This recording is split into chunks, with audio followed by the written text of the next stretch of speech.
¿Qué te inspiró a seguir esta carrera?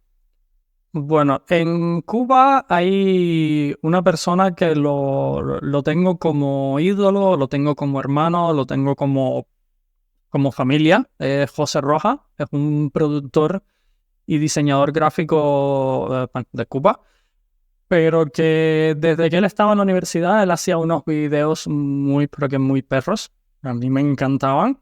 Y yo siempre decía, desde que vi sus primeros videos cuando estaba en la universidad, yo diciendo, yo quisiera conocerlo, yo quisiera trabajar un día con él. Y era un sueño que yo diciendo, bueno, llegar a él iba que me iba como que a costar. Mm, Y me acuerdo, estaba en el 2017 por ahí, y yo mismo me decía, bueno, ya llevaba como un año haciendo videos a bares y eso, pero diciendo, mi nivel todavía es muy, muy, pero que muy básico. ujú. Y yo dije, bueno, me voy a tomar unos meses sabáticos, me tomé alrededor de 8 meses, me puse a estudiar lo que era dirección de fotografía, me puse a estudiar edición, me puse a estudiar iluminación, varias cosas. Y después que ya tenía todo ese conocimiento básico, no un nivel alto, pero bueno, un conocimiento mucho mayor del que tenía, yo dije, bueno, me voy a lanzar con una cosa que es bastante complicado hacer y es un documental. Entonces, lo gracioso fue que contacté con esa persona, con José Rojas, y le propuse, bueno, te quiero hacer un documental sobre tu vida. Y él me decía, pero si yo no soy nadie, le digo, sí, eres alguien y créetelo. Ok, ok. Y entonces él al principio, él después que terminé todo el documental y eso, él me lo confesó, me lo dijo, yo no tenía ninguna esperanza en ti porque primero yo no te conocía y yo le dije, bueno, para no romperle la ilusión al muchacho, voy a decirle que sí. Pero él no se imaginó la repercusión, ni yo me imaginé la repercusión que iba a tener ese documental. Yo lo hice literalmente como decimos en Cuba, a pulmón, es decir, con los pocos recursos que teníamos, con una cámara malita, con teléfono grabamos, de todo. Fueron 2 meses de filmación y fueron 2 semanas de postproducción. Ya cuando lo terminamos, se lo entregamos a él personalmente. Y ya, ahí quedó. Yo me desentendí del documental. Él dijo que lo iba a subir para su canal de YouTube, pero yo dije, bueno, ya, está hecho. Esto es lo que yo quería hacer. Eh, Tiempo después, cuando yo entré a la Universidad de Diseño, la gente sabía que a mí me gustaba el tema del audiovisual y me acuerdo que en la beca había unas muchachas que me dijeron, bueno, si a ti te gusta el audiovisual, tú tienes que ver este documental porque está muy bueno, habla sobre un egresado de aquí de Lidl y que hace audiovisual y te va a gustar, te va a gustar. Cuando me pone el audiovisual, era el documental mío y yo le digo, ¿y esto dónde lo sacaron? Le digo, no, no, no, esto, cualquier persona que le gusta el audiovisual tiene que ver esto. Entonces cópialo para que lo mires. O sea, literalmente y No sé cómo llegó ahí, incluso después cuando le dije que, bueno, fue conmigo porque le dije, ve al final a los créditos, cuando vieron mi nombre ahí diciendo, no, joda, que fuiste tú. Y yo, sí, fui yo.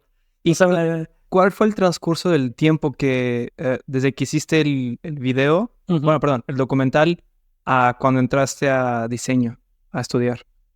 Ahí hice videoclip, hice más documentales, me contactó una cantante y modelo de la Playboy mexicana. Bueno, es argentina, pero que vive en México Ah, y que casualmente había hecho trabajos con José Rojas.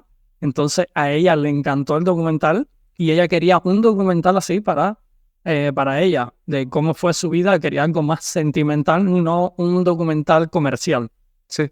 Porque yo me dedico, es decir, cuando yo hago las cosas no trato de hacerlas muy comercial porque me hace lo mismo. Entonces yo me tiro más para la parte sentimental y bueno, le hice un documental a esta muchacha. Ella le encantó, a la familia le encantó. Igual lo pusieron esto no me hace las cadenas de México, los pusieron como en 2 televisoras de México, según lo que me contaron. Hay Televisa, hay, ¿qué más? Sí, ya se me olvidó. Bueno, hay unas varias, pero sí Televisa es una de las más famosas, es lo que yo sé. Pero bueno, yo sé que ella es de Cancún, es decir, vive en Cancún y que por allá fue que lo pusieron. Puede ser TV Azteca, no sé, ya veremos. Creo que era esa. Ajá, TV Azteca. Bueno, eso es bastante interesante. Entonces, el periodo desde que hiciste el documental a entrar a la universidad, tú y luego llegaste a hacer varios proyectos. Sí, varios. ¿Y qué tiempo fue eso hasta que tú o sea, desde que hiciste el documental a entrar a la universidad, ¿cuánto tiempo duró? ¿Fueron años o fueron meses? Yo estaba estudiando en la CUJAE, en la Universidad Tecnológica de La Habana. Yo estaba estudiando ingeniería informática. Sí, me gustaba lo que era el diseño de páginas web y todo eso, pero lo otro además no me gustaba. Pero bueno, era lo que me había tocado. Pero al final logré como que cambiar de carrera, pero tenía que estar un año fuera de la universidad. Entonces el año que estuve fuera de la universidad lo aproveché para hacer todos los trabajos que podía, aprender todo lo que podía para entonces entrar. Entonces entré en el 2019. 19, ok. Es que mi pregunta es más que nada cuando viste el documental en esa universidad que te sugirieron, mi pregunta es ¿cuánto tiempo pasó desde que hiciste el documental? Esa era mi pregunta. ¿Un año? Un año, tantos meses. Un año y tantos meses y luego entraste a la universidad y dijeron, oye, tienes que checar este documental de aquí que lo hicieron para tomarlo como que base de... Exactamente. Incluso los profesores lo estaban dando como que de referencia. Sí. Para la parte de la creación audiovisual. Sí. E incluso me dijeron que lo iban a poner en la televisión cubana. Wow. Que ni yo me lo creía. Yo diciendo, no, me están jodiendo. Pero no, sí, lo pusieron por allá. Sí. Pero bueno, tampoco ni me quise creer nada. Al final yo dije, vale, ese fue un documental que hice para como que iniciar de impulso. Y pues nada. Claro, y me imagino que tú, para hacer un documental como los proyectos que después hiciste, tienes que hacer como una historia, inicio, clímax, fin. O sea, lo llaman en inglés storytelling o hacer una como cuento de historia. Tú empezaste como que, empezaste a perfeccionar todo eso, ¿verdad? O sea, empezaste como que, ok, y tengo que poner esta escena y tengo que poner este color de video y que ponerle ese sentimiento y que... O sea, ¿cómo empezaste a hacer los storytellings, esas historias? Bueno, ¿Qué es lo que llama la atención, correcto? Bueno, a ver, en la parte de storytelling al principio yo no estaba muy familiarizado. Claro. Pero tenía a mi asistente de dirección, Milagro. Actualmente se encuentra en Vietnam. De trabajo. Pero bueno, gracias a ella es graduada de periodismo.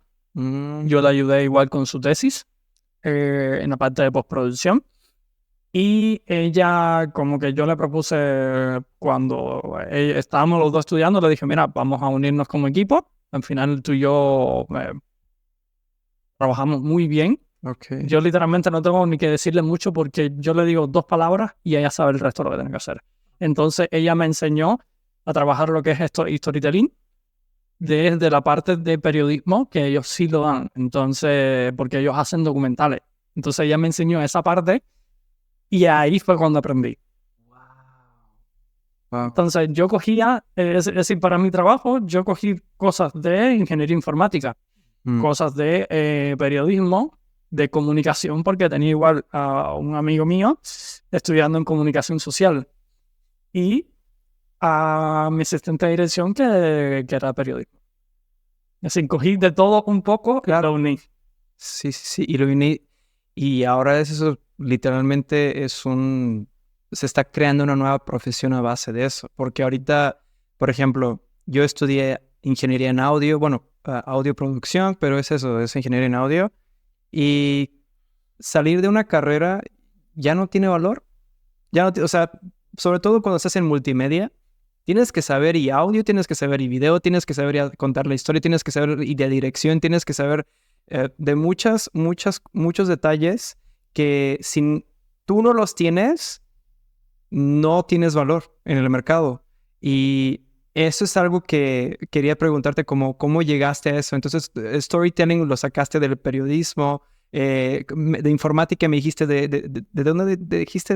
Ingeniería informática, saqué lo que es la parte de páginas web. Páginas web. Y ahí donde tú uniste, como dices tú, las piezas para crear una imagen que serías tú en este caso. Uh-huh. Y que hoy en día ya es el futuro, porque lo que se está pasando es, se están mezclando muchas carreras y se está como que... Sí, porque lo típico es que, por ejemplo, una carrera te estudia muchas cosas. Por ejemplo, en diseño, por ejemplo, en mismo diseño se separa en dos carreras, por lo menos en Cuba, diseño gráfico y diseño industrial. Pero en diseño gráfico está tipografía, está ilustración, está audiovisual, está varias cosas. Pero entonces muchas de esas no me interesaban. Claro. Entonces me resultaba como que pesado estudiar todo eso. Sí. Eso al igual que en programación, en ingeniería informática, que te daban muchas cosas que tú decías, ¿para qué yo quiero esto si yo me quiero enfocar en esto nada más? Yo vería bien, que lo he visto en otros países, que tienen divididos por esas, por las partes donde tú te quieres especializar. Uh-huh. Como que para que me obligas a estudiar una cosa que no la voy a usar, que no me quiero especializar. Pero al final. Entonces yo dije, bueno, me cojo un poquitico de cada carrera y lo convierto en una especialidad para mí. Sí. Y al mismo tiempo lo que sacaste, cómo se puede adaptar a la vida real. Porque yo creo que lo más difícil es ver que funciona en la sociedad. Porque si tú no haces eso y dices, ok, yo tengo una cosa ideal en mi proyecto, pero si no funciona, si la sociedad no lo acepta, es porque no... Ahí es donde empieza el negocio, es lo que quiero decir. Y bueno, tocando ese tema de audio, de videos, aparte